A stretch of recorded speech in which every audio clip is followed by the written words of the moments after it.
Bom dia, meus queridos. Então, vamos para mais uma aulinha, continuar nossas aulas. Agora é sobre efeito Doppler.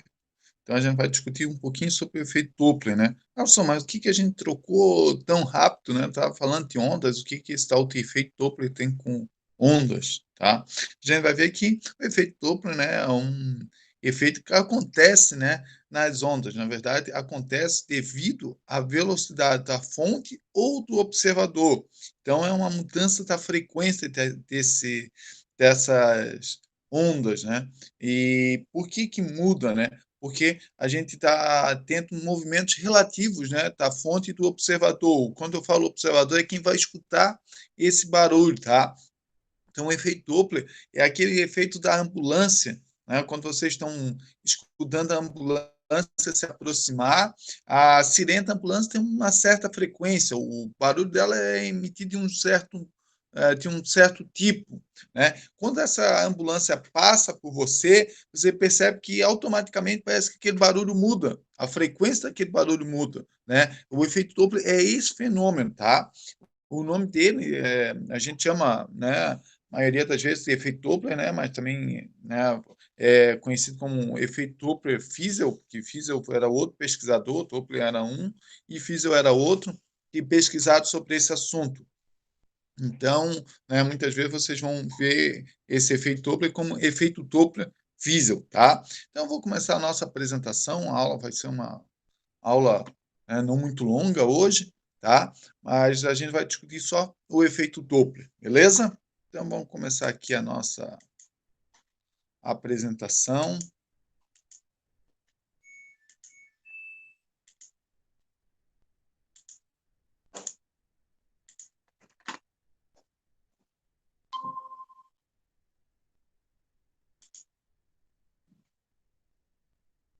Início, a apresentação do começo.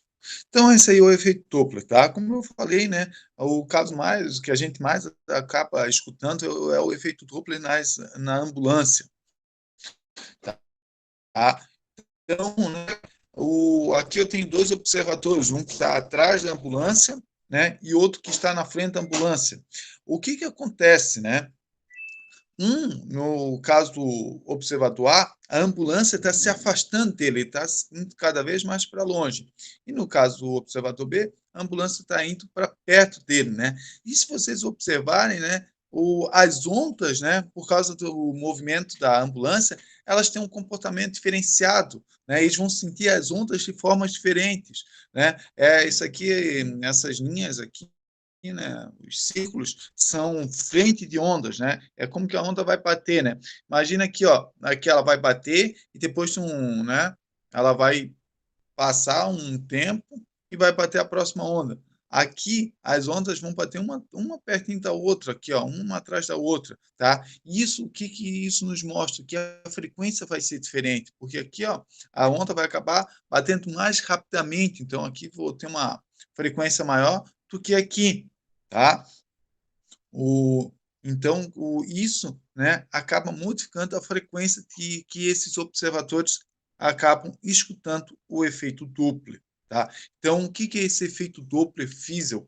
O efeito Doppler é a mudança na frequência devido ao movimento relativo da fonte, que é quem está emitindo essa onda, essa frequência sonora, e do observador, tá? Se o observador estiver movimentando e a fonte estiver parada, ele também vai sofrer esse efeito Doppler, beleza? Então, o efeito Doppler é essa mudança na frequência devido ao movimento relativo entre a fonte e o observador, ok? Tá? Se é bem famoso o efeito Doppler, né? Se vocês observarem, lá no The Big Bang Theory, que é uma série que, né, conta a história de alguns físicos, né? Na verdade, são três físicos e um engenheiro, tá? É muito interessante. Quem é fã, eu sei que muitos de vocês são fãs, né? Quem não é, vale a pena, né? Então, o Sheldon é um físico teórico e realmente quando eu assisto, eu me lembro de muitos amigos meus e algumas coisas que eu também faço, algumas manias que eu também tenho, tá? Então, é bem interessante, né? esse seriado, vale a pena assistir, é muito engraçado, tá? Fala um pouquinho de física também, e o que eles falam de física é, bem falado, ou seja, tem uma pesquisa física por trás, então eles usam muito termos físicos que realmente são corretos, porque tem bastante físico que trabalha para escrever a história, né, para não ter nenhum erro físico nessa história aí, tá? Então aqui está o Shelton, né? Ele está fantasiado, todo mundo pensa que é de preso ou de qualquer coisa, mas ele está fantasiado de efeito Doppler, né? Então ele conta a historinha ali, né, da fantasia dele, né, que é uma fantasia de efeito Doppler. Todo mundo fica, né, não conhece, né, mas né, os amigos dele conhecem. Então, é, é bem legal. Por que está de efeito Doppler? Porque conforme aqui vocês vão vendo que a, as linhas ali significam comprimentos de onda. Então, conforme o comprimento de onda vai diminuindo, a frequência vai aumentando. Então, por isso que, né, começa com linhas mais grossas e vai afinando essas linhas. Ok? Aqui tem uma representação que é feita, né, para explicar melhor como que acontece o efeito Doppler. Só esperar que vai abrir aqui.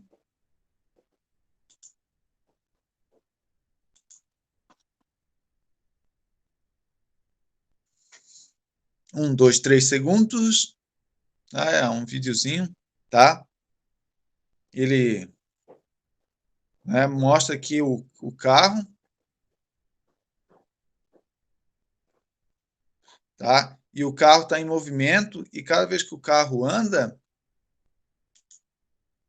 né, aí ele emite uma onda, né? A buzina dele emite uma onda. Então, olha como que acontece, né? Ele emite a onda, mas como ele está em movimento, tá? A próxima onda que vai emitir vai estar um pouco para frente, né? A fonte vai estar um pouco para frente. Por isso que aqui na frente, aqui, ó, as frentes de ondas ficam bem próximas, tendo uma frequência bem maior. E aqui para trás, a frente de onda fica mais afastada uma da outra, tá? Né? Sentindo uma frequência menor. Então, quando a fonte está indo ao encontro do observador, a frequência é maior. Quando ela está indo né, se afastando do observador, essa frequência é menor, tá? Ali ele agora muda a velocidade do carro, né? Mudando a velocidade do carro, essa frequência acaba mudando bastante, tá? Vamos ver aqui, ó, agora com uma frequência bem menor. Olha o que acontece,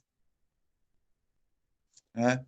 A velocidade agora está bem mais baixa, aquela, né, naquele caso ali, estava quase, no caso anterior, ele estava quase 1.000 km/h.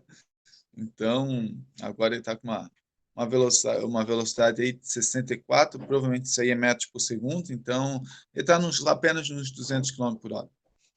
Tá? E ali ele muda novamente a velocidade.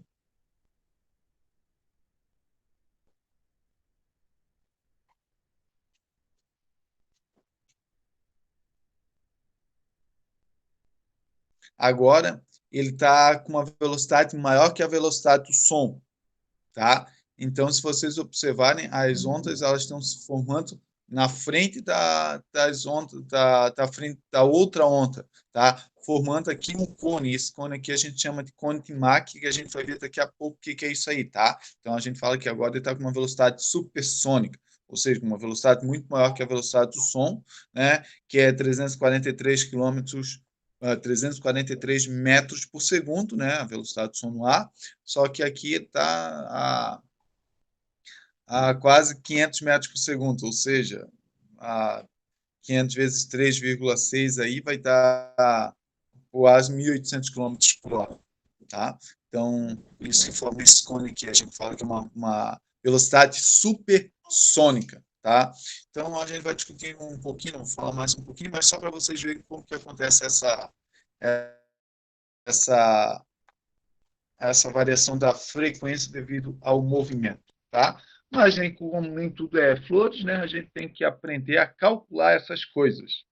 E para calcular essas coisas, a gente tem que ter alguma equação, que é a equação geral do efeito Doppler.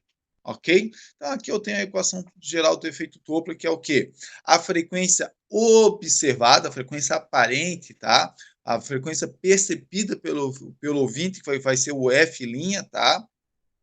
É igual à frequência real da fonte, a frequência que está lá na buzina, a frequência que o fabricante fala que aquela buzina emite, que aquela sirene emite, tá? É a frequência, né, da fonte, real da fonte. Tá? O V aqui é a velocidade do som. Em algumas fórmulas vocês vão ver V som, tá? Mas é a velocidade do som. E o VO vai ser a velocidade do observador e o VF vai ser a velocidade da fonte, tá? E o que acontece? Ah, professor, mas tem mais e menos, o que eu vou usar, mais ou menos, tá? Então, nesse caso, ó como é simples saber o que vocês vão usar.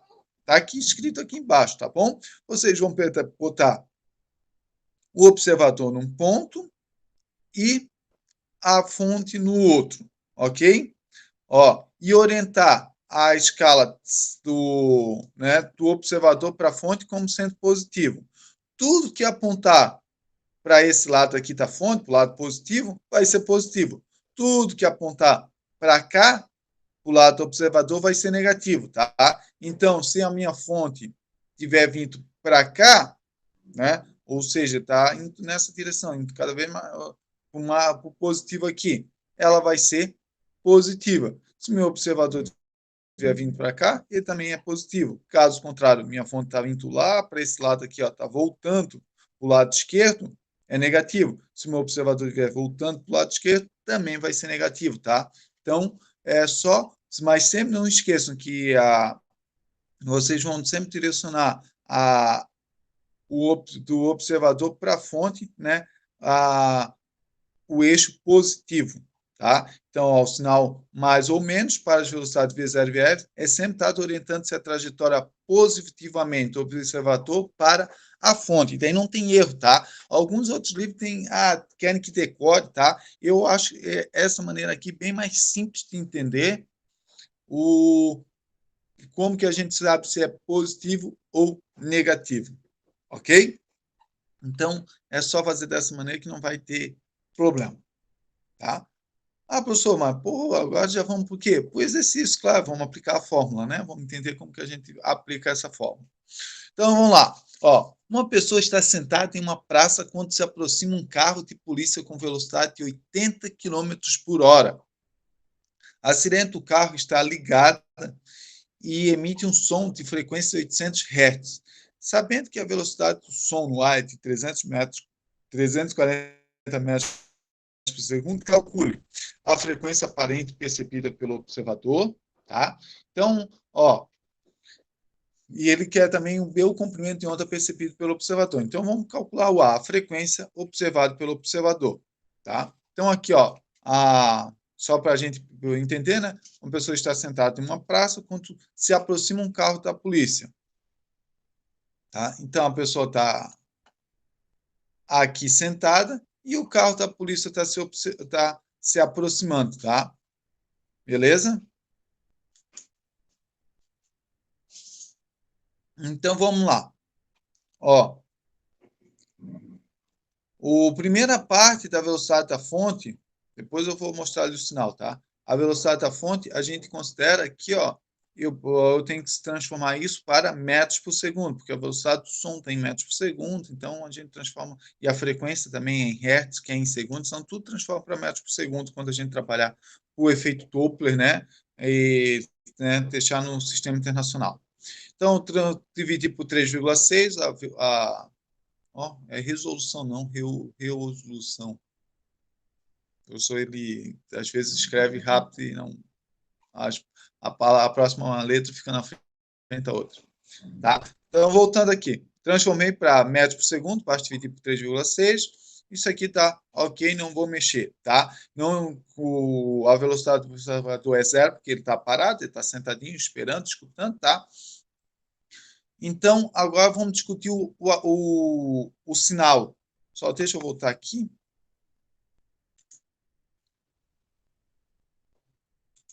Vou fazer aqui embaixo, vou pegar aqui uma seta.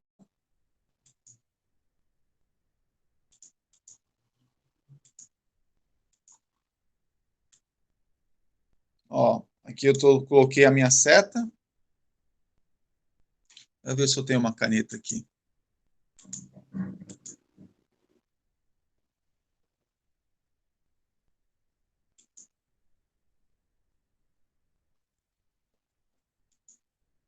Então, para cá eu vou considerar positivo. Por que para cá eu vou considerar positivo? Porque minha fonte está desse lado aqui, tá? O meu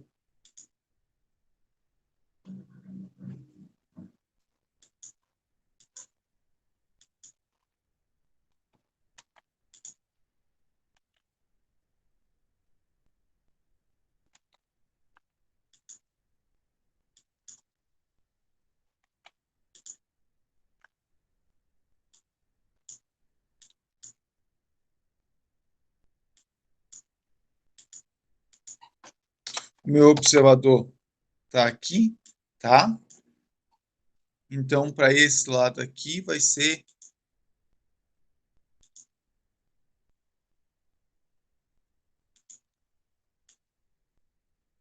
negativo, ok? Então, o que acontece, né? Ó, ele fala que o observador, se vocês olharem aqui, ó, desculpa, a fonte se aproxima, né, do observador. Então, nesse caso, a minha fonte está vindo nesse sentido aqui, ó, a minha fonte está indo para o lado negativo. Então, por isso que a minha fonte aqui vai ser, o valor dela vai ser negativo, tá? E aqui, no caso do meu observador, nem me preocupo, porque é zero, né? Mais zero ou menos zero, tanto faz. Então, não faz diferença nenhuma aqui com esse sinal. Então, vamos lá, né? Aqui eu só botei F0, porque também é a frequência do observador, né? Então, a frequência ali está o FO. Desculpa. Então, vamos lá. Substituindo os dados, eu tenho aqui ó, a frequência 800, velocidade do som 340, velocidade do observador é zero, né? E aqui eu tenho 340 menos, né, 22,2, que eu mostrei aqui para vocês porque é menos, ok? Resolvendo isso aqui, né, vai ficar 340 dividido por 317,8, vai ficar a frequência igual a 855 Hz, tá? Então, essa é a frequência que ele vai escutar esse carro da polícia se aproximando. E a letra B, ele pede o quê? O comprimento de onda percebido pelo observador. Então, a gente vai pegar a, a nossa formulazinha do comprimento de onda, que vai ser o quê? Né? Vai ser a velocidade dividido pela frequência, como que o comprimento de onda que o observador vai sentir, eu vou pegar, né, a frequência observada, aquela dos 855 que a gente acabou de calcular. Vai ficar 340 dividido por 855, o comprimento de onda aqui vai ser 0,4 metros, tá? Então, essa vai ser o comprimento de onda observado. Beleza? Então, os exercícios vão ser mais ou menos desse tipo, né? O importante é entender bem como que eu ponho os sinais ali. Entendendo isso, fica show de bola, vocês vão conseguir resolver facilmente. Agora, continuando aqui,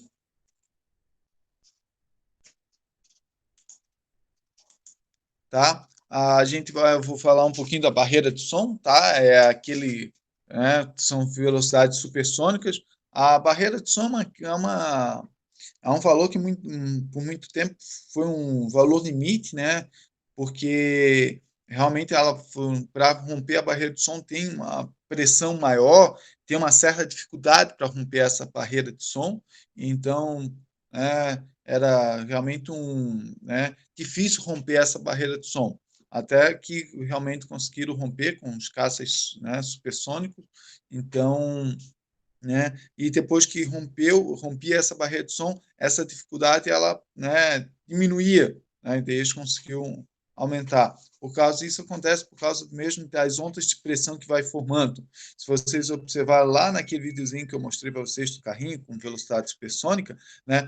O essas frente ondas, elas, né, quando estava para romper a velocidade supersônica, elas ficavam tudo aqui junto, aqui, ó, no 2 ela está quase rompendo a velocidade supersônica. Elas ficam tudo juntas, então fica uma pressão muito acumulada aqui nessa onda aqui, então é difícil romper. Depois que rompe, tu escuta um estrondo, né, muito alto, porque, né, a pressão ali é uma onda sonora, então tu vai acabar escutando um estrondo muito alto e depois acaba não escutando mais, né, o barulho do motor do teu avião. Por quê? Porque daí o barulho ficou lá atrás, então está de cima da velocidade do som e o barulho não vai conseguir te atingir, chegar até teus ouvidos se está atrás de ti. Então, tu acaba entrando num silêncio depois que rompe essa barreira do som, né? Devido que o som não está te alcançando, beleza?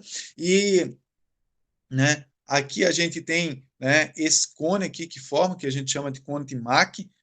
A Mach é uma unidade de medida de velocidade que, né, adimensional, que conta quantas vezes está a velocidade do som. Então, quando vocês escutar 1,5 Mach, quer dizer que esse caça está 1,5 vezes a velocidade do som.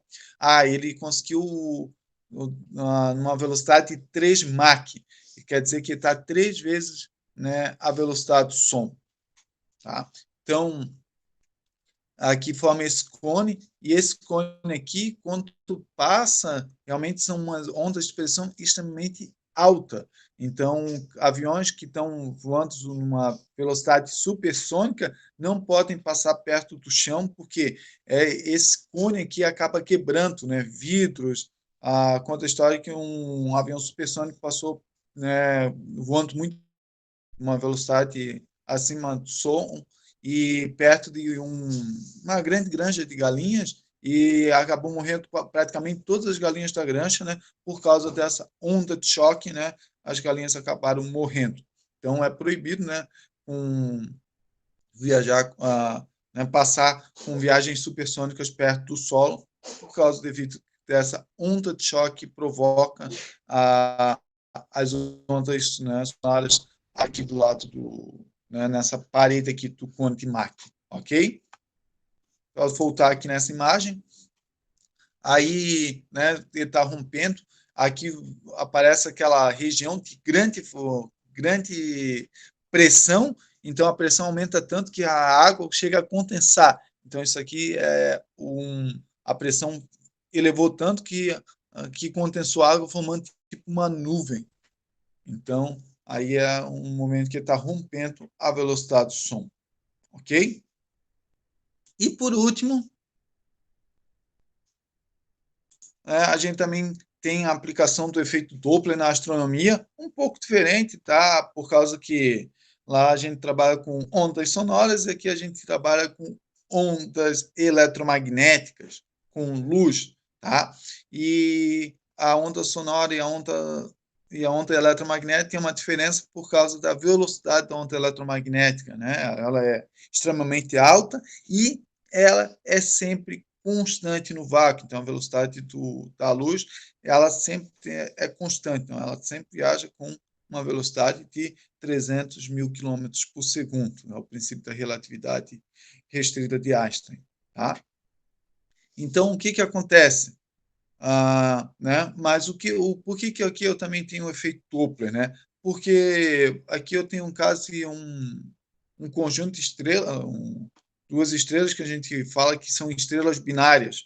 Por muito tempo a gente não consegue, né, observar essas estrelas binárias como duas estrelas, mas às vezes como uma só, por causa da distância, né? Então, dois pontos luminosos muito longe acaba parecendo um ponto só. Então, mas são estrelas binárias que tem muito na